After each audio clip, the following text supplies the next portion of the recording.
Hello, and welcome to Chapter 2, Chemistry, Part 2. We're going to talk about chemical bonds, specifically ionic bonds, covalent bonds, polar covalent bonds, and hydrogen bonds. In the first part of Chapter 2, we learned that atoms that do not have a full outer shell like to have a full outer shell and will do almost anything. So we're going to put names to those now. Ionic bonding is when atoms transfer electrons. So one atom is transferring electrons to another atom. Remember that atoms are electrically balanced. They have the same number of protons as electrons. So when an atom transfers electrons to another atom, it actually creates a charge imbalance. So the atom is no longer electrically balanced or neutral. So it creates an ion, which is a charged atom. And the attraction between a negative ion and a positive ion is called an ionic bond. Let's look at an example of that. On your left, you have lithium. Lithium's atomic number is 3, meaning that there are 3 protons and 3 electrons. And notice with 3 electrons that the electrons have configured themselves with 2 in the first shell and 1 in the second shell.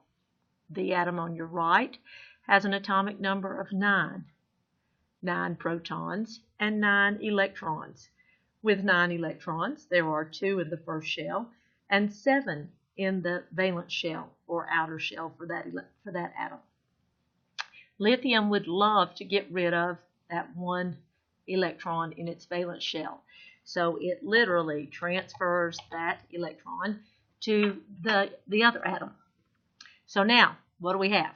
We have lithium, which still has an atomic number of 3, but now it only has 2 electrons. So we have 3 positives and 2 negatives, creating an imbalance with a +1. Our atom on the right still has an atomic number of 9, so it has 9 protons, but now it has 10 electrons, 2 in the first shell and 8 in the valence shell, so the valence shell is full, creating a charge imbalance of -1. So that negative ion is very attracted to the positive ion. That is an ionic bond. The second type of bond is called a covalent bond. This is when atoms actually share electrons. When you have sharing of electrons, it's possible to have one atom that's sharing an electron with another atom that's sharing an electron with a totally different atom. So you can get atoms that are linked together like a chain. These are the type of bonds that we're going to see in our organic molecules, or the molecules that make up living things. Remember that these bonds are very, very strong bonds. It's possible for atoms to share more than 1 electron, so you would have a double covalent bond, and the more electrons atoms are sharing between them, the stronger the bond. These are the bonds that we're going to find in organic molecules, specifically elements of hydrogen, oxygen, and carbon like to form covalent bonds. So let's take a look at an example of this. You're seeing 2 hydrogen atoms there. Hydrogen has an atomic number of 1, meaning we have 1 proton and 1 electron.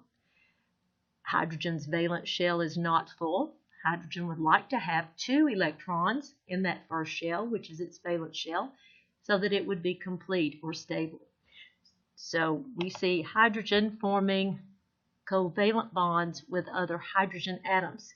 So you see that these 2 electrons are being shared equally between the 2 hydrogen atoms.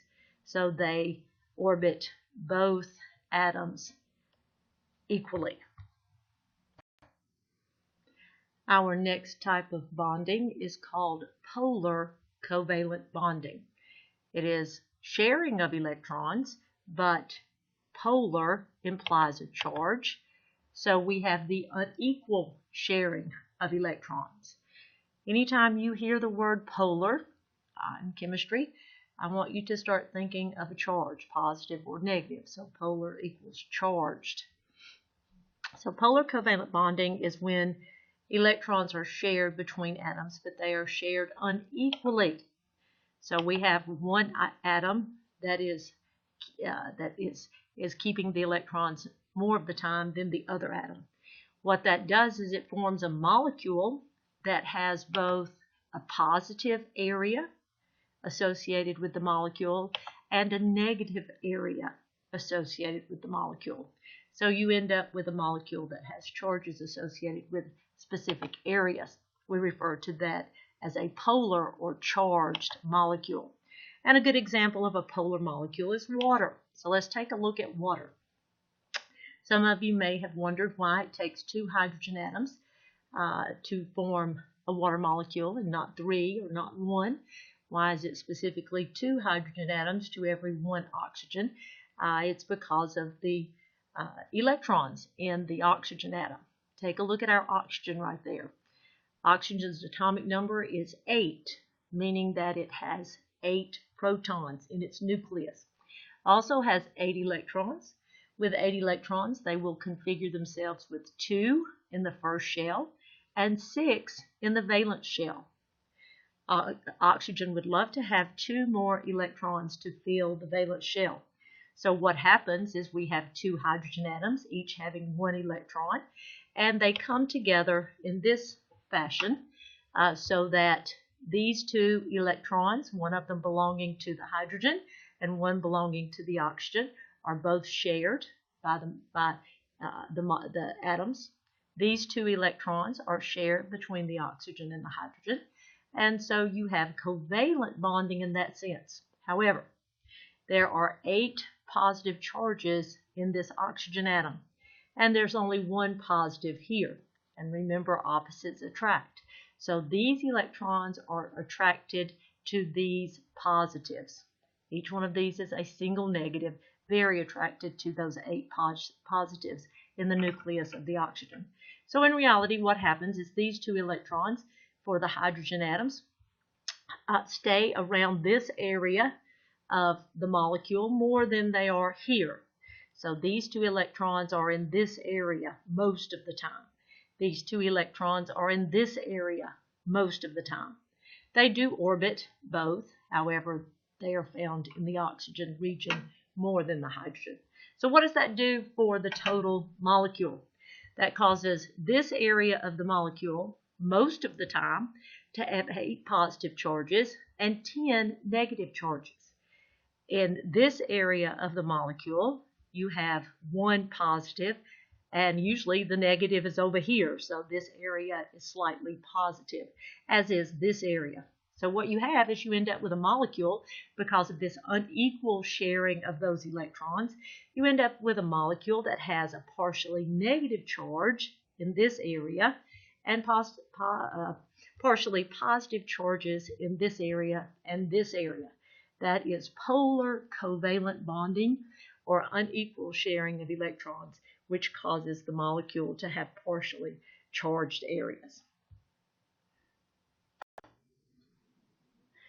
Our fourth type of bonding is called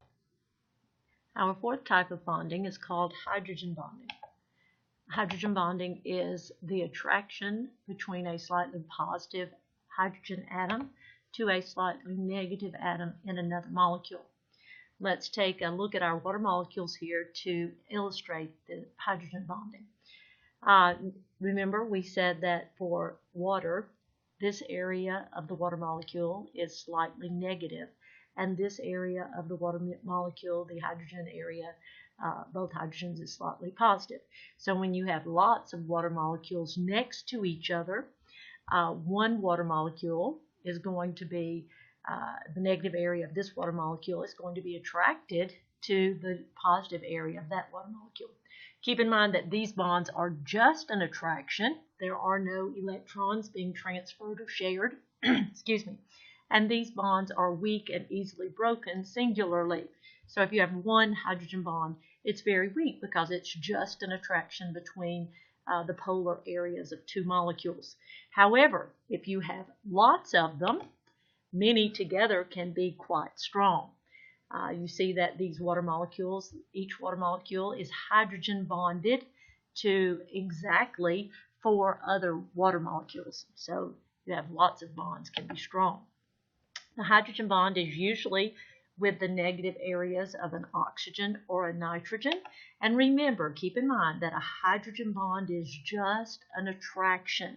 There are no electrons being transferred or shared.